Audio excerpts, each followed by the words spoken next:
সাল্লাল্লাহু আলাইহি সাল্লাম আশুরার দিনে রোজা রাখতেন এবং তিনি রমজানের রোজা ফরজ হওয়ার পরেও তার ইন্তেকাল পর্যন্ত তিনি আশুরার রোজাটা রাখতেন।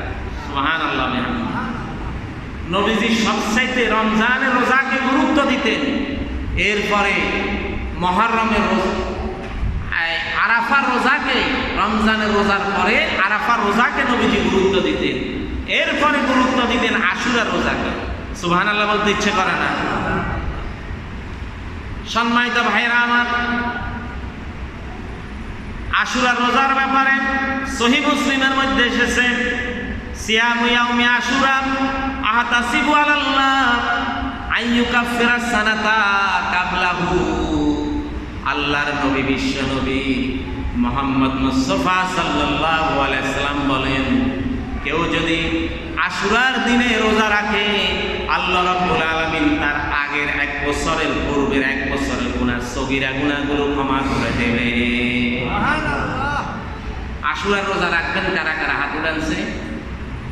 মাশাআল্লাহ, আল্লাহ কবুল করুন। বলেন আমি। আশুরার রোজা রাখবেন কারা কারা? হাত উঠান। যারা রাখবেন তারা হাত উঠান, যারা রাখবেন না তাদের হাত উঠাই, বিপদে ফেলাইবেন, আমার দরকার নাই। আপনি কি চান আল্লাহ তাআলা আপনার অতীতের 1 বছরের গুনাহ মাফ করে দেন? তাহলে আশুরার রোজাটা রাখবেন। এটা কি আমার কথা না বিশ্ব নবীর কথা? কথা বলেন।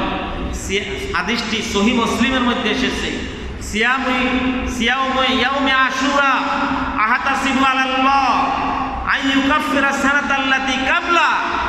কেউ যদি আশুরার দিনে রোজাটা রাখে, আল্লাহ রাব্বুল আলামিন তার অতীতের 1 বছরের, অর্থাৎ আগে 1 বছরের সগীরা গুনাহ মাফ করে দিবে।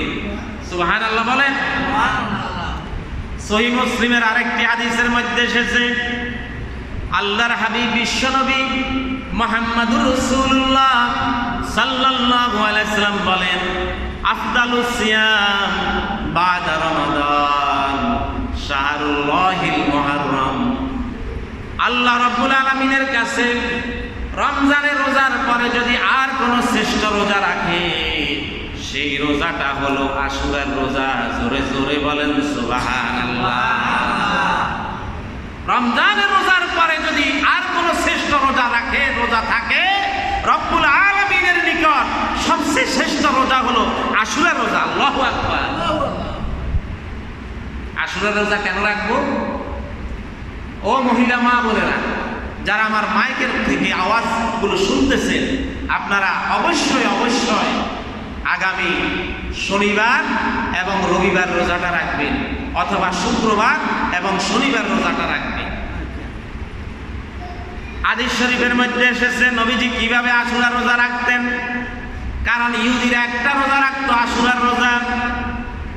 নবীজি বললেন, ইহুদিরা তোমরা যদি মূসার শুকরিয়া স্বরূপ একটা রোজা রাখো, আমরা মূসাকে তোমাদের চাইতে 1000 গুণ বেশি ভালোবাসি। তোমরা যদি একটা রোজা রাখো, আমরা মূসার শুকরিয়া স্বরূপ 2টা রোজা রাখবো। বলেন কয়টা? খালিফুল ইয়াহুদা ওয়া সুমু ইয়াউমুত তাসি ওয়াল আশির। নবীজি বললেন, তোমরা ইহুদিদের ব্যতিক্রম করো। ইহুদিরা রোজা রাখতো 10 এবং 11 তারিখ, মুহররমের 10 এবং 11 তারিখ।